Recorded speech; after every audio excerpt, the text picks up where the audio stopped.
함께하며 여러분의 내일을 응원합니다. 성공을 부르는 좋은 습관, 성공예감 이대호입니다.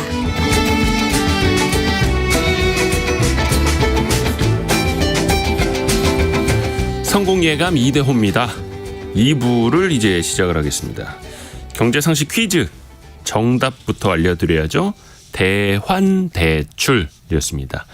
뭔가 대체하고 갈아타고 환승하는 것처럼 그런 대환대출. 오늘부터 정식 서비스가 시작이 됩니다. 여러분이 갖고 있는 신용대출에 대해서 금리를 비교해보고 직접 스마트폰 안에서 대출을 갈아탈 수도 있는 서비스. 뭐 여러 빅테크 기업들 혹은 이제 은행 앱에서도 서비스가 가능할 텐데 아직까지는 뭐 첫 화면에 많이 노출은 안 되는 것 같더라고요. 또 뭔가 은행들이나 저축은행들이 많이 거기 입점이 되어 있어야 하는데 아직까지는 비교해 볼 수 있는 금융사가 많이 눈에 띄지는 않은 것 같더라고요. 저도 좀 아침에 해봤는데 며칠 더 지켜봐야 될 것 같습니다. 정답 많이 보내주셔도 너무 감사드리고요.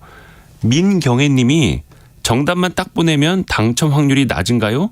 내용을 읽어보고 뽑는 건가요? 라고 민경애 님의 이러한 메시지가 눈에 띄었습니다. 네. 1025님이 우리 집은 남편의 사업이 안 좋아져서 사채를 쓴 적이 있는데요. 그 이후에 2금융권, 1금융권으로 갈아타면서 아직 갚고 있어요. 당시 갈아탈 때 서류 준비다 뭐다 해서 발로 뛰어서 준비하느라 힘들었는데 이제는 조금 편해지겠네요. 라고 해주셨습니다.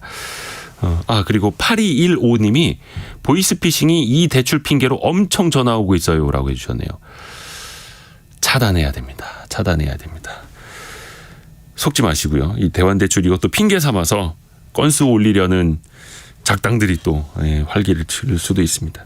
오늘 코스피 코스닥 흐름 좋습니다. 코스피는 0.3% 정도 오르고 있고 코스닥은 0.7% 오르고 있습니다. 코스피는 2592포인트대, 코스닥은 857포인트대 가리키고 있고요.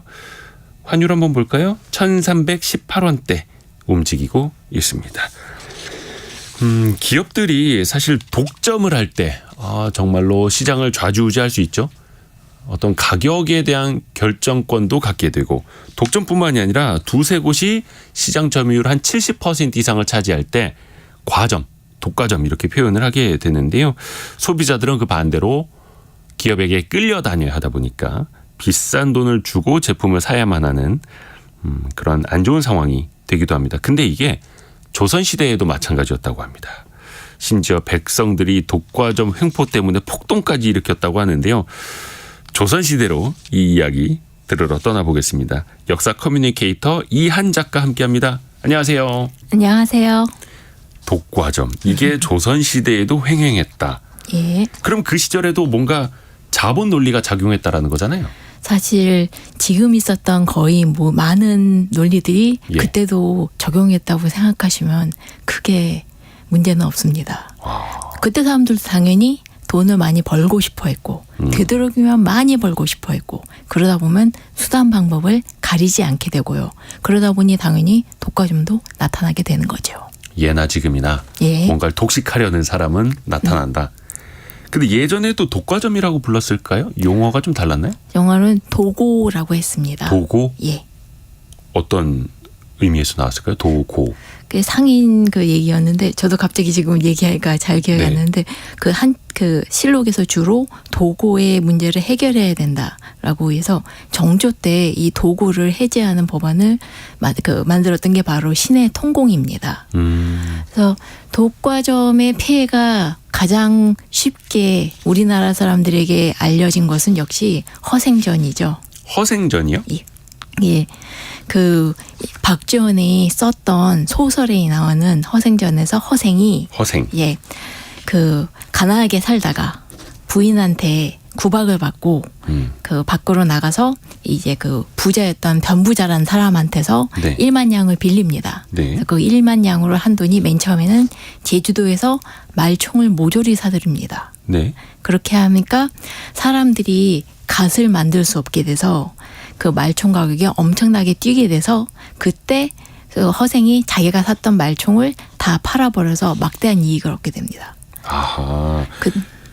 그다음, 예. 소설 속 허생전이 그런 이야기였던 예. 거네요. 그리고 두 번째로는 안성에 가서 거기가 안동이 또 교통이 요지였거든요. 네. 거기에서 모든 과일들을 사들입니다. 네. 이 과일을 사들이니까 조선시대 사람들은 중요했던 게 제사를 지내는 거였고 네. 제사에 과일이 올라가야 되는데 이 과일들이 다 없어지니까 이 과일 가격이 또 폭등하는 거예요. 그래서 또 이제 허생이 그때 과일을 풀어서 막대한 이익을 거둬서 1만 양이었던 자본을 10만 양으로 늘렸다라는 우와. 내용이 나옵니다. 만냥도 그것도 빌려서 예. 10배로 네. 불렸다. 물론 소설이지만 그걸 왜 하필이면은 말총과 과일이냐. 네. 그러면 가시라는 것은 그 양반의 상징이고 예. 제사를 지내는 것도 역시 양반의 그런 느낌이기 때문에 말총이면 그 말 꼬리 털이죠. 네, 그걸 엮어서 갓을 만들죠. 예. 그러니까 박지원은 본인이 양반이면서도 양반들을 되게 비꼬았기 때문에 네. 바로 그 두 물건을 통해서 양반들이 얼마나 허리허식이 심하냐라고 이야기하려고 했다고 여겨집니다만. 허생전이라는 소설을 통해서 예. 양반들의 허례허식까지도 지적을 했던. 하지만 이제 보이는 건 이제 독과점이죠. 그래서 허생이 나중에 한 말에 교작 1만 양으로 이렇게 나라 경제를 좌지우지할 수 있다니라고 그렇게 한탄하는 대목도 나와요. 아하. 어떻게 보면은 허생전의 허생이 매점매석을 한 사례. 그렇죠. 또 볼 수가 있겠네요. 그래서 시중에 있는 걸 쭉 빨아들여서 가격이 높아질 때까지 기다렸다가 가격이 높아지면 그걸 풀어서 돈을 많은 버는 행위. 예. 근데 요거는 소설 속 이야기예요. 허생전은. 예. 현실로 돌아오면은 허생전의 허생 같은 사례가 아주 많이 있었지요. 많이 있었어요. 예. 가장 대표적인 게 우선 조선부터가 농업국가지 않습니까? 네. 상업국가가 아니다 보니 상업을 대체적으로 억압을 하는데 예. 그 억압이 바로 독점권을 주는 것으로 나옵니다. 그러니까 특정인한테 그 상업의 권리를 주고 다른 사람은 못하게 하는 거예요. 네. 그게 독점일 수도 있지만 또 한편으로는 상업이 확대되는 걸 막는 거죠. 예.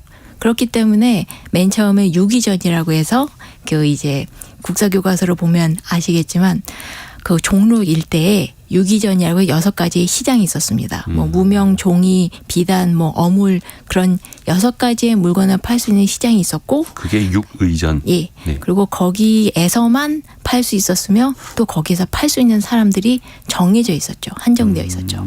근데 이게 조선 후기로 가면 갈수록 경제 규모가 커지면서 사람들이 더 많은 물건을 원하면서 유기전만으로는 안 되고 또 신흥 상인들이 뛰어들게 돼요. 이 사람들을 난전이라고 말합니다. 네. 원래 유기전에서 허가를 받아서 시장하던 사람들은 시전 상인들. 네. 그리고 이제 신흥 상인 막 갓 뛰어든 사람들은 난전. 어지러울 난자 써서 무허가 상인들 그런 느낌입니다. 그러니까 시전 상인들은 우리는 권리를 받아서 팔고 있다. 그래서 난전을 억압하려고 들죠. 네. 근데 난전들은 자기들도 이익을 얻기 위해서 뛰어들었기 때문에 자기들도 물건을 팔 권리를 위해서 서로 싸웁니다.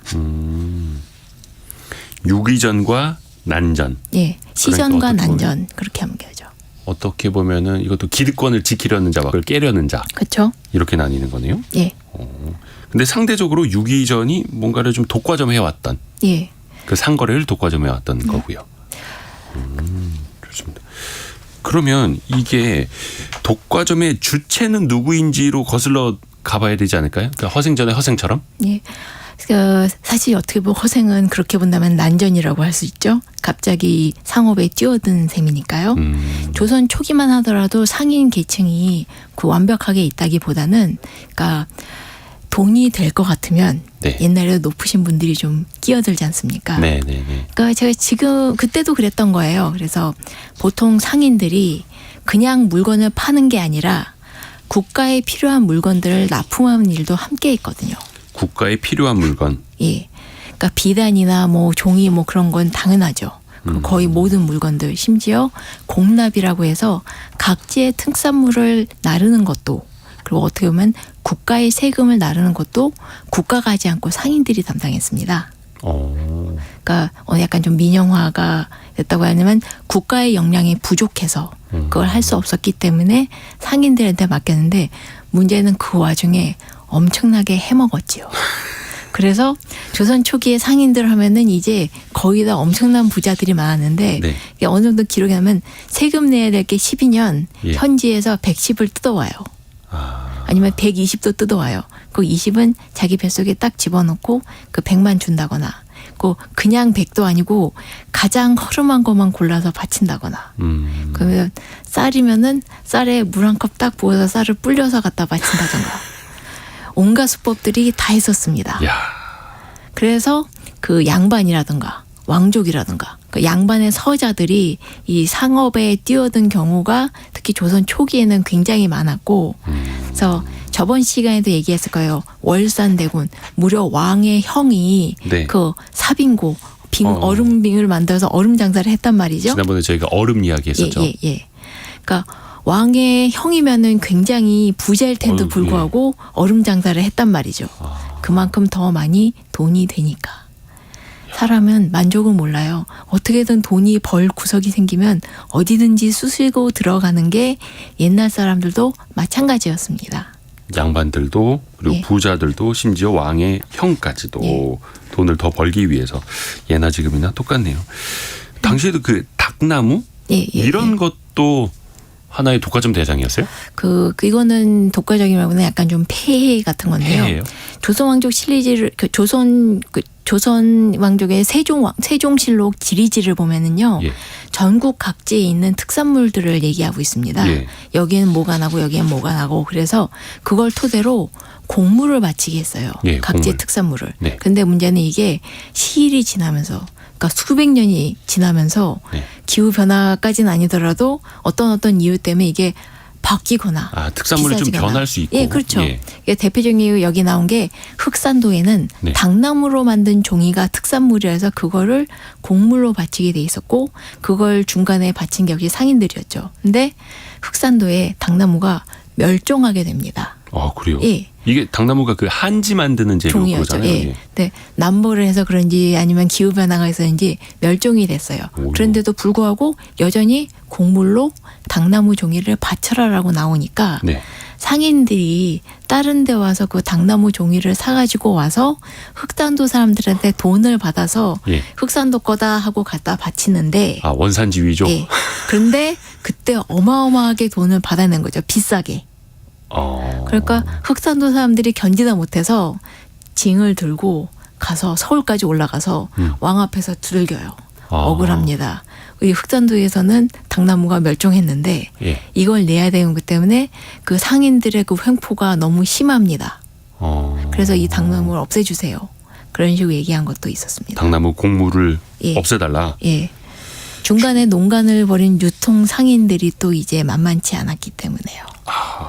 그 정도로 어떻게 보면은 궁에다가 임금님에다가 바쳐야 되는 그 길목에 그 상인들이 있었다라는 거고 예. 어떻게 보면은 조선 초기까지도 그러면 정부가 앞에서도 말씀해 주셨는데 역량이 부족해서 일부 상인들의 독점권을 어느 정도 허용해 준 거네요. 사실 후기까지도 그랬습니다. 예. 후기까지도 상인들은 거의 많은 분야를 독점했고 예. 그렇기 때문에 항상 그 조선 후기에 보면 이 도고들 때문에 물건이 너무 비싸다.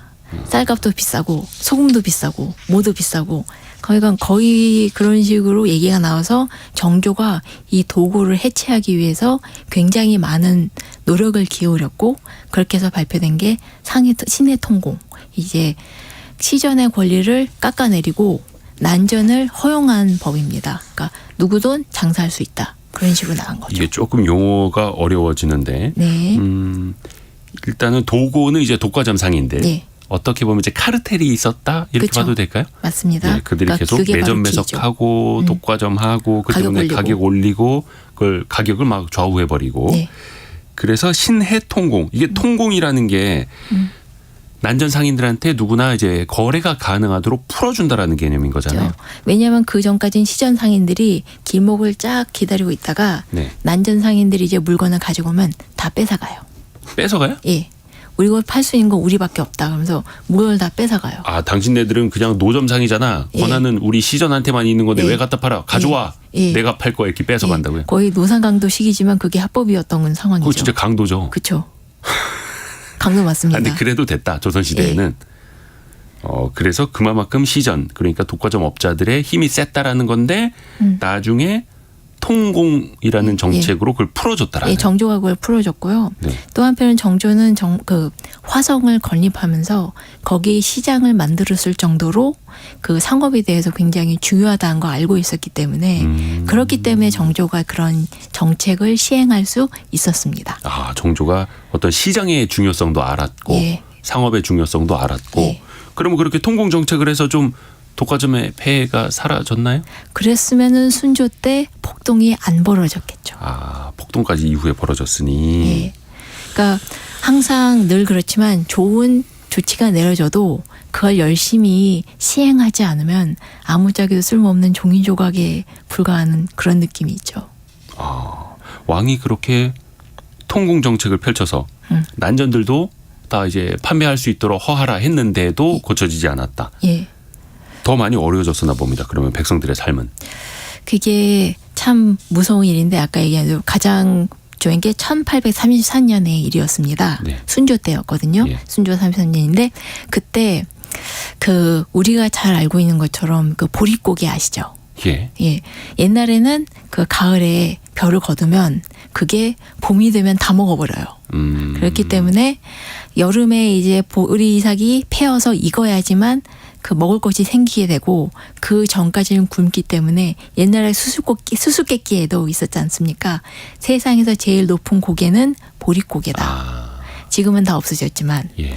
그렇기 때문에 보릿고개 즈음인 그 봄 즈음에는 쌀 가격이 많이 오르거든요. 왜냐하면 먹을 게 귀해지니까.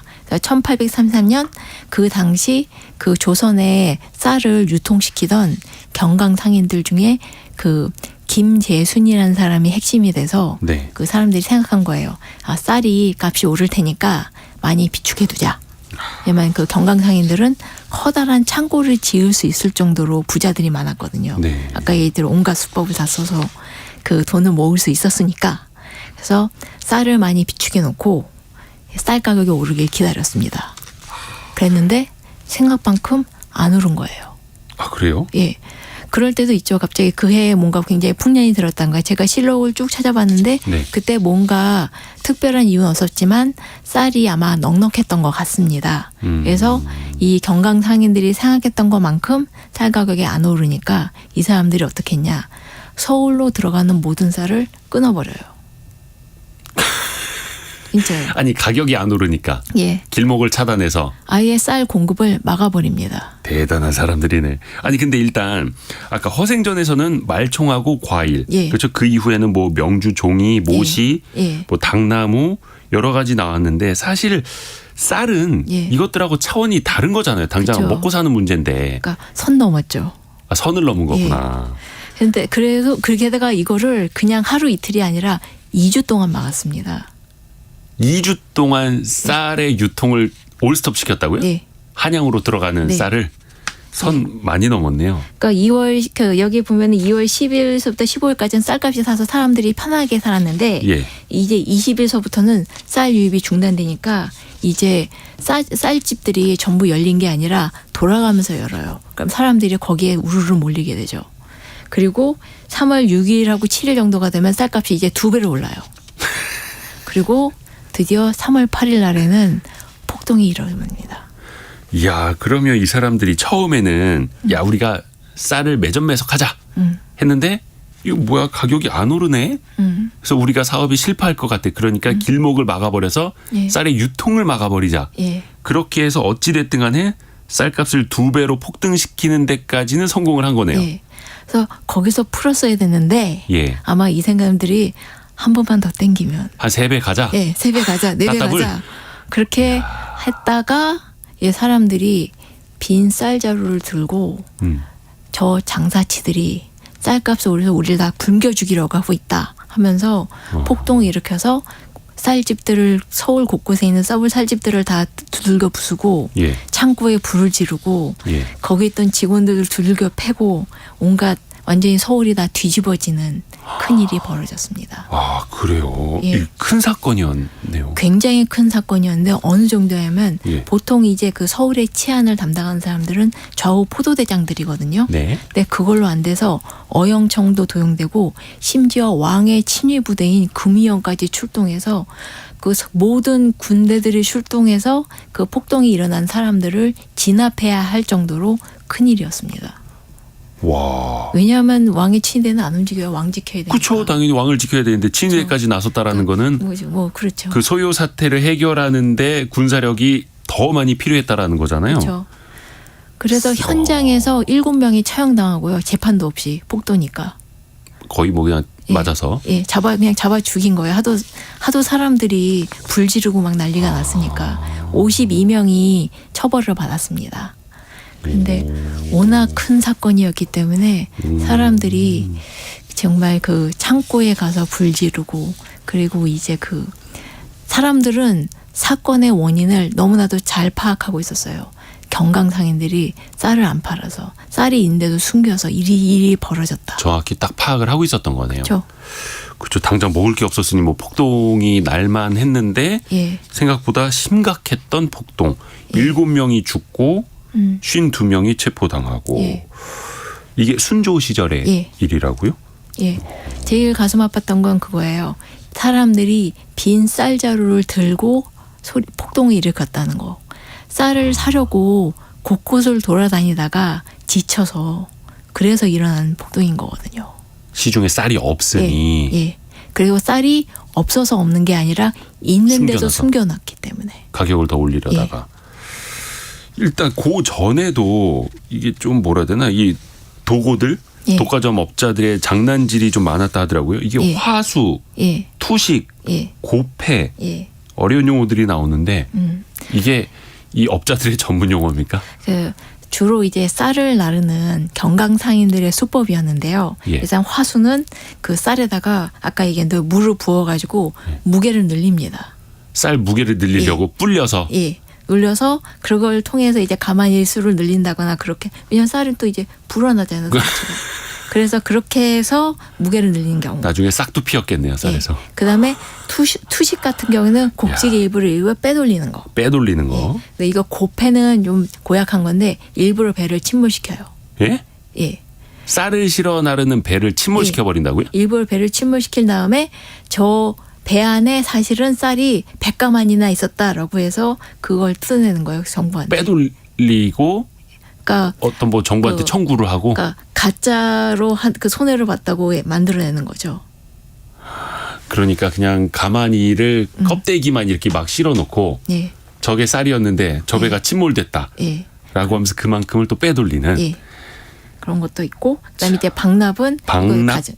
가장 흔하게 벌어진 겁니다. 아까도 얘기했듯이 워낙 여기에서는 그 10가만이 하는 건데 딴 데 가서는 여긴 20가만이 가격에 이었다라고 꾸며서 팔아치우는 거. 아까 얘기한 흑산도 그 당나무 종이도 원래 가격에 비해 어마어마하게 풍리를 취해서 섬 사람들에게 뜯어낸 걸로 알고 있어요. 이런 식으로 화수, 투식, 고패, 박납. 당시에 보면은 참 창의적인 범죄네요. 그런데도 왠지 익숙하게 느껴지지 않으십니까? 지금 시대에도 네. 간혹 이제 우리가 뉴스를 통해서 접할 수도 있는. 네. 근데 앞에서 조선의 경강상인 이야기를 해주셨어요. 예. 경강상인이면은 한강 예. 주변에서 상인 활동을 했던 사람들. 그 양화진에서부터 이제 그 마포나 그런 데까지 예.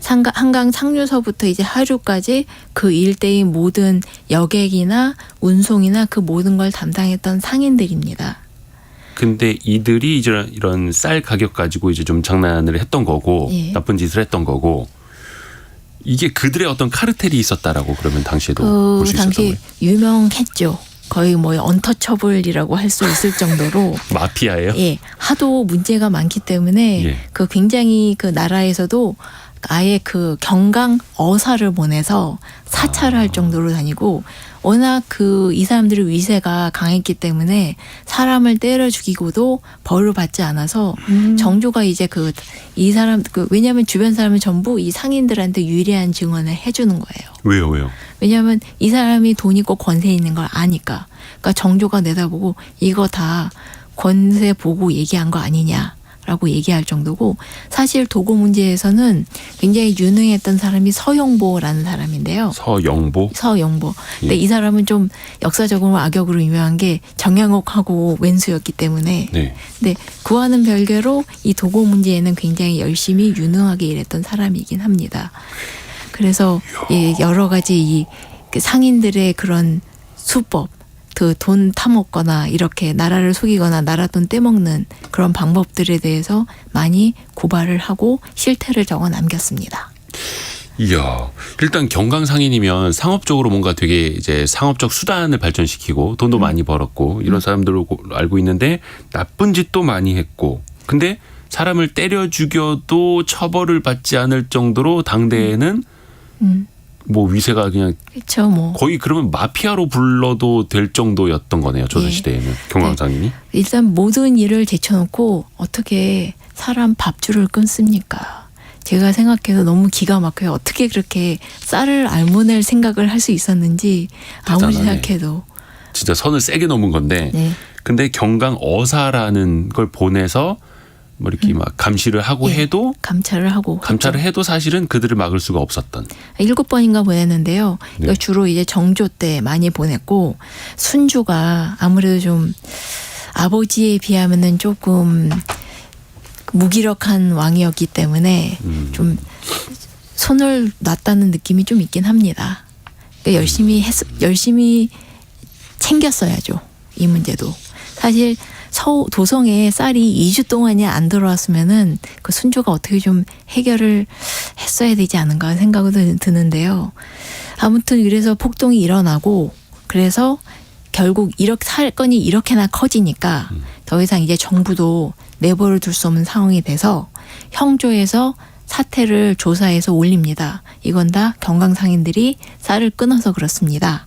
심지어 영의정도 그래요. 이거는 장사치들이 곡식인데도 숨겨둬 이렇습니다. 그래서 이 모든 것을 진두지휘했던 그 김재순이라는 경강상인과 쌀이 있는데도 안 팔았다던가 아니면 이제 그 대박을 속였던 상인 그렇게 해서 총 2사람이 사형에 처해집니다. 아, 그 폭동 때 처형당했던 사람들은 사실은 백성일 수도 있고 그때는 막 군관도 있었습니다. 그러니까 군관과 백성, 노비 다 합쳐서 이미 사람들이 굶주린 데는 위아래가 없는 거고 네. 정말 부자여서 비축분이 있는 사람 아닌 다음에는 그 전부 폭동에 참여했다거나 아니면 언급결에 참여한 사람들도 있었습니다.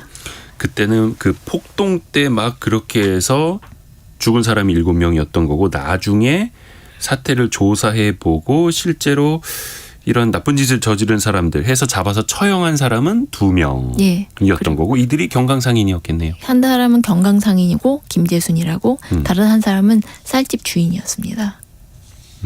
사실 쌀집 주인들은 경강상인들이 가져오는 쌀을 받아서 파는 을의 입장이었기 때문에 예. 사실은 어쩔 수 없이 경강상인들의 그 사주를 받은 처지라고는 할 수 있습니다만 그러니까 어느 정도는 약간 희생양이라는 그런 느낌도 들어요.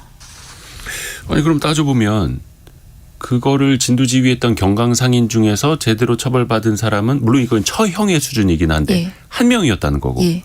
쌀집 주인 하나도 같이 처형을 당했던 예. 거고 이 정도면 뭔가 뿌리를 뽑았다라거나 그죠 그 일당을 뭐 소탕했다라거나 그렇게 보기도 조금 어려울 것 같은데. 굉장히 어려울 것 같고요. 사실 이 문제는 저도 근데 물론 그 처형을 당한 게 그 당시 최고형인 효수였습니다. 효수? 예, 왜냐하면 조선시대 때는 그 신체 발부 수지 부모라 해서 네. 몸을 다치지 않게 하는 게 효도였기 때문에 차양에 처하는 것도 교형이라고 해서 그냥 목을 졸라 죽이는 게 제일 우아한 형벌이고. 아이 표현을 이제 예. 우아한 사형이라고 하면 좀 그런데. 가장 좋은 건 이제 역시 사약이고요. 사약. 예, 왜냐하면 몸이 안 다치니까. 아. 교형은 이제 몸에 흉터가 남고 제일 끔찍했던 게 이제 목을 자르는 거였죠. 아, 그러니까 사약. 예. 그다음에 목을 매도록 하는 거. 제일 그다음에 끔찍한 건 목을 치는 거. 예, 왜냐면 아침부터 분리가 좋은. 되니까. 예, 예. 근데 이 사람이 효수니까 그 더 끔찍하지만 그거를 이게 막대기에 꽂아서 사람들한테 보이는 그 형벌인 거예요. 그러니까 분노한 사람들에게 죄인의 얼굴을 보인 거죠.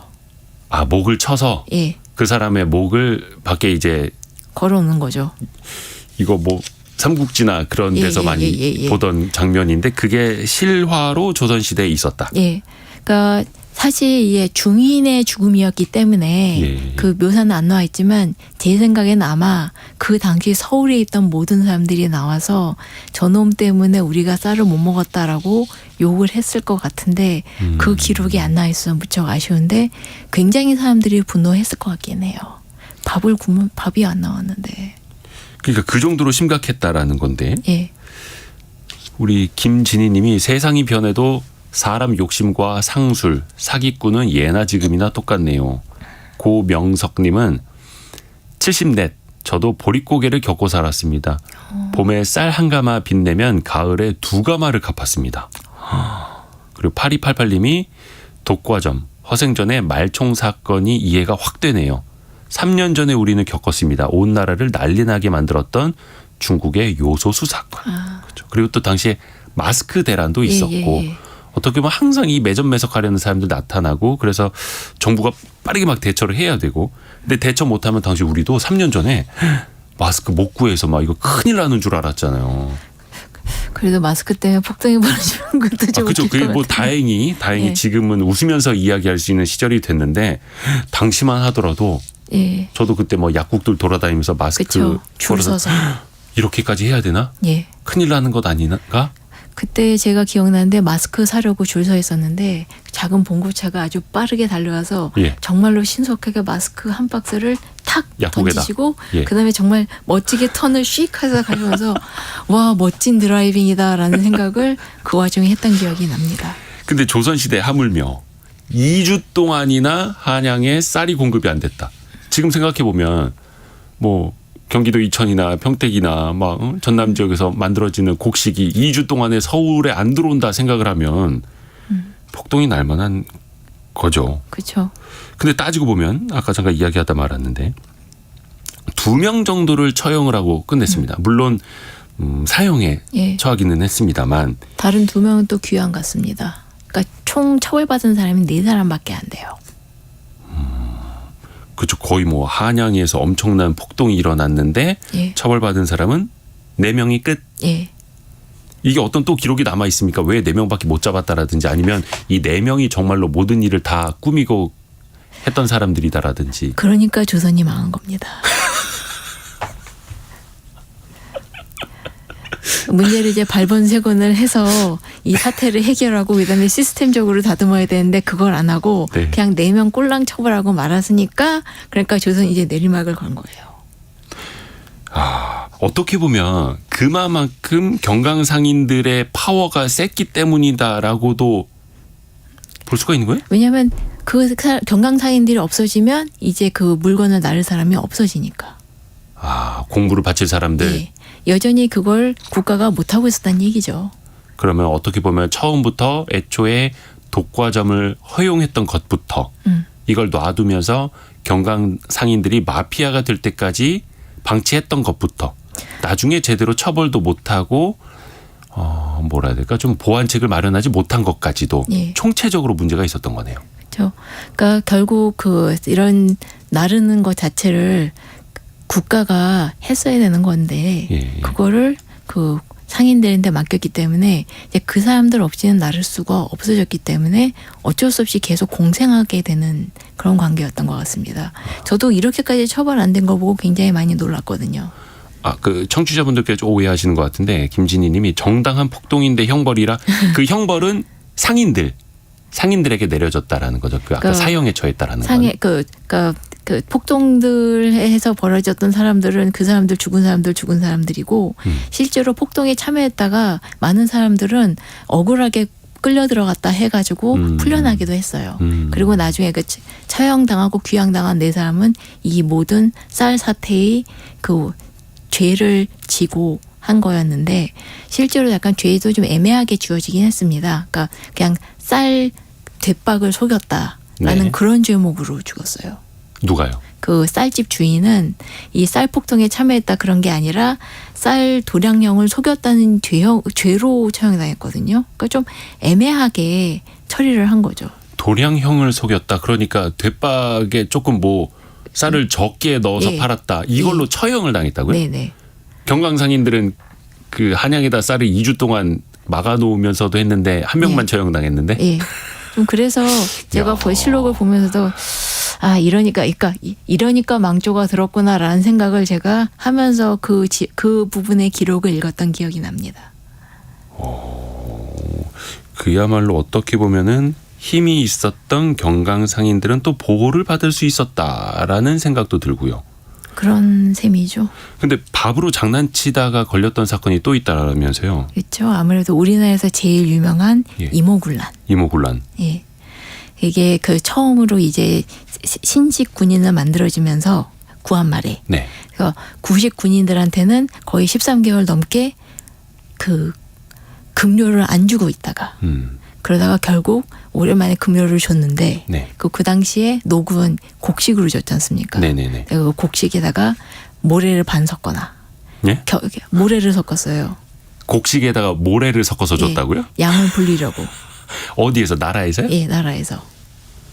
신식 군인들만 잘 대접하고 구식 군인들을 천대하다가 그래서 계속 급료도 안 주다가 그냥 겨우겨우 줬는데 그것도 모래를 반을 섞거나 아니면 결을 반을 섞거나 썩은 쌀을 주거나 이렇게 해서 굉장히 질도 나쁜 쌀을 그냥 쓰레기에 버리듯이 줘서 군인들이잖아요. 네. 화를 내서 들고 일어난 게 이모군란이었죠. 그렇죠. 신식 군대와 구식 군대 뭐 당시 표현. 근데 구식 군대에게는 쌀도 돌을 섞어서 주고 썩은 쌀을 주고 화가 날만 하지요. 그래서 이제 그 당시 민씨 정권들에 대해서 굉장히 공격들이 일어나서 그 당시 수많은 사람 민씨들이 살해당하고 예. 그리고 그 명성 황후는 이렇게 피난 가고 그런 일이 벌어지고 그래 그걸 통해서 흥선대원군이 다시 복권하는 그런 정치적인 일이 벌어졌습니다만 물론 이게 과연 쌀 때문에만 벌어진 게 아니라 오랫동안 쌓여 있었던 불만이 터져 나온 거긴 하지만 그렇더라도 기본적으로 먹는 거 가지고 장난치면 안 되는 법이죠. 그렇죠. 이거는 아까 뭐 허생전에 나왔던 말총이나 과일 문제가 아니죠. 과일하고는 문제가 확실히 다른 건데 쌀인데. 그렇죠. 이 독과점의 폐해 어떻게 보면 이제 매점에서 카르텔까지도 이어지는 거고 이게 현재 시대에도 똑같이 이어져 오는 건데 지금은 뭐 공정거래위원회도 있고 예. 공정거래법으로도 다스리고 있고 하는 건데 뭐 시대는 좀 달라지기는 했습니다만 마지막으로 이 교훈을 통해서 우리 청취자분들에게 한 말씀 해주실 수 있다면요. 우선 사람은 언제나 욕심을 내게 돼 있지만 네. 그래도 지켜야 될 선은 지키자. 밥은 먹이자가 되겠습니다. 경강상인들이 선을 세게 넘었다. 예, 오늘은 이제 확실한 또 이게 지금 들어보면 재미난데 당시에는 정말로 그냥 캄캄하죠. 예, 한양이 뒤집어질 정도의 큰 사건이었던 조선시대 독과점 이야기를 들어봤습니다. 그 역사 커뮤니케이터 이한 작가와 함께했습니다. 다음 시간에 또 기대해 볼게요. 고맙습니다. 감사합니다. 감사합니다. 라디오 정보센터 뉴스 정리하고 오겠습니다. 합동참모본부는 북한이 주장하는 우주발사체 일부로 추정되는 물체를 식별해 인양 중이라고 밝혔습니다. 미국 백악관이 북한의 우주발사체 발사를 강력히 규탄하면서 도발 중단을 촉구했습니다. 미 백악관은 이번 우주발사체가 북한의 대륙간 탄도미사일 프로그램과 직접 관련된 기술을 포함하고 있다고 규정했습니다. 외국인이 소유한 국내 주택은 전체 주택의 약 0.4% 수준인 것으로 조사됐습니다. 국적별로는 중국인이 53.8%, 미국인이 23.9% 등으로 나타났으며 지역별로는 대부분 수도권에 분포하는 것으로 확인됐습니다. 코로나19 초기 팬데믹에 대응하기 위해 마련된 중앙재난안전대책본부가 약 3년 4개월간의 운영을 마무리했습니다. 그동안 일요일을 제외하고 매일 공개됐던 코로나19 일일 통계는 내일부터는 주 단위 통계로 공개될 예정입니다. 지금까지 라디오 정보센터 뉴스 정한나였습니다. 자, 여러분의 문자 메시지 KBS 콩으로 올려주시고 계시는 채팅들 제가 또 열심히 보고 있습니다. 박미영님, 이승규님, 유익한 시간이었다고 조선시대로 잠깐 떠났던 이야기 그리고 7584님도 조선시대 이야기 재미있네요 라고 보내주셨고요. 자 이제 대한민국 시대로 돌아와서 여러분의 질문에 답하는 시간입니다. 애프터 서비스 오늘은 유혜진 리포터와 함께합니다. 안녕하세요. 네, 안녕하세요. 질문도 많이 들어왔네요 오늘도. 네, 그렇습니다. 어제 퀴즈 정답이 소부장이었는데요. 박윤선님, 소부장 특별법은 뭔가요? 하고 질문 주셨습니다. 네.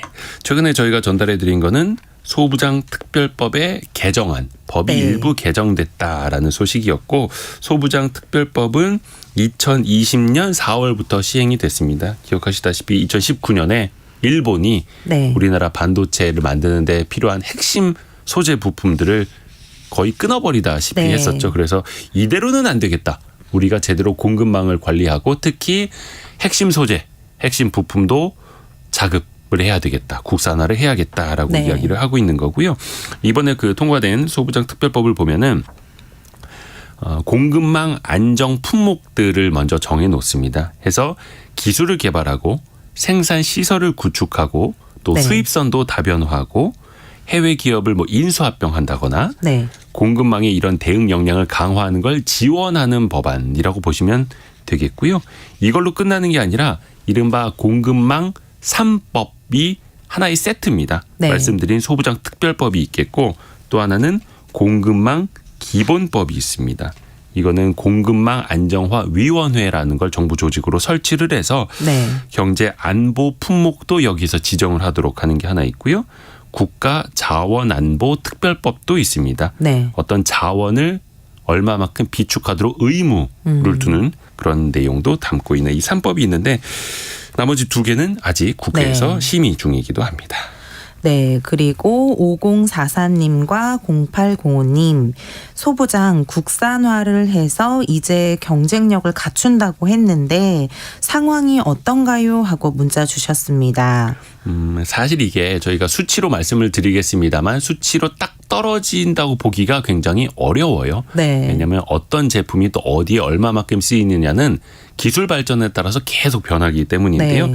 일단 최근에 알려진 바로는 한국의 소부장 그 반도체 소부장 자립화율은 30% 정도 된다고 합니다. 네. 그 중에서도 장비는 한 20%대로 네. 더 좀 자립화율이 많이 떨어지고요.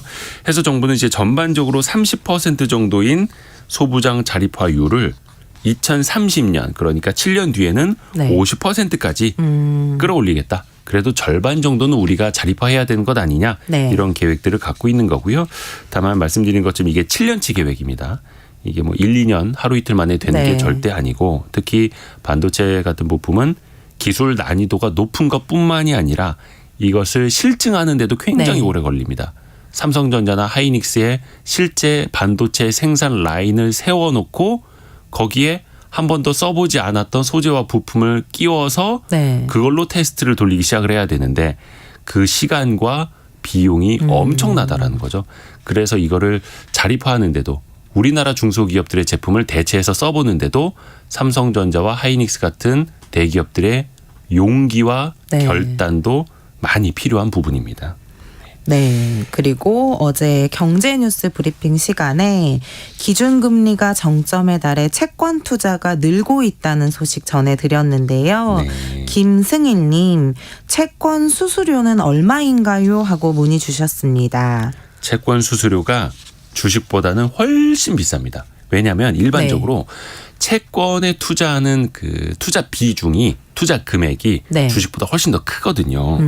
채권 같은 경우에는 만기가 있는 상품이잖아요. 네. 만기가 정해져 있는 그 만기까지 남아있는 시간 즉 잔존 만기라고 하는데 잔존 네. 만기가 길수록 채권의 매매 수수료율도 높아집니다. 네. 일반적으로 2년 이상의 만기가 남아있다 하면은 네. 0.15에서 0.3%까지 가고요. 네. 소액 채권일 경우에는 수수료율이 더 올라갑니다. 네. 0.3에서 0.6%까지. 근데 이게 끝이 아닙니다. 한 번 내는 게 아니라 네. 살 때 한 번, 팔 때 한 번 내니까 만약에 0.6%의 수수료율을 낸다. 살 때 팔 때 다 합치면 1.2%가 네. 되니 내가 예를 들어서 100만 원을 투자했는데 수수료만 12,000원. 1억을 투자하면 수수료만 한 120만 원 이렇게 나갈 수가 있는 겁니다. 네. 그래서 수수료가 만만치 않다. 다만 이거는 이제 장외 네. 채권, 증권사나 은행 지점 가서 사는 걸 말씀드리는 거고, 그래서 수수료율이 상대적으로 저렴한 거는 상대적으로 더 쉽게 사고 팔 수 있는 채권형 ETF가 네. 있다라는 것도, 이게 더 나을 수도 있다라는 말씀도 드립니다.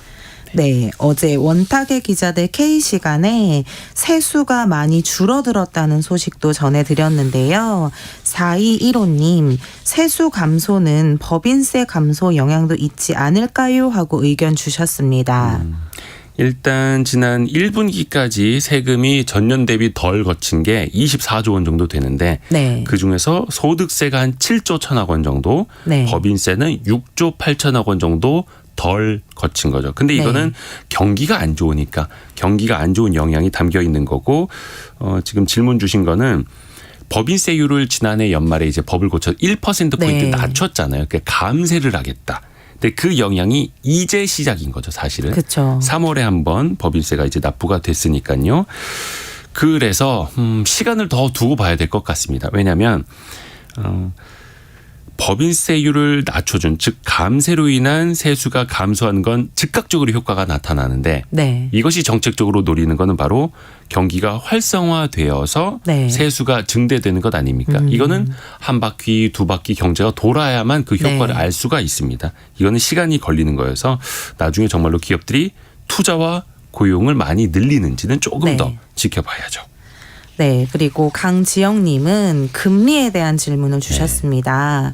물가 안정을 위해 한국은행은 결국 금리를 올리는 건가요? 하셨습니다. 지금까지 이제 많이 올려왔죠. 네. 2월, 4월, 5월에 세 차례 이제 동결을 하고 있고, 이제 물가 수준은 내려오고 있고 금리 수준은 3.5%로 높은 수준이니 네. 이 정도면 된 것 아니냐. 일단 물가 추이를 이제는 좀 지켜보자, 즉 관망하자라는 네. 흐름인 것 같아요.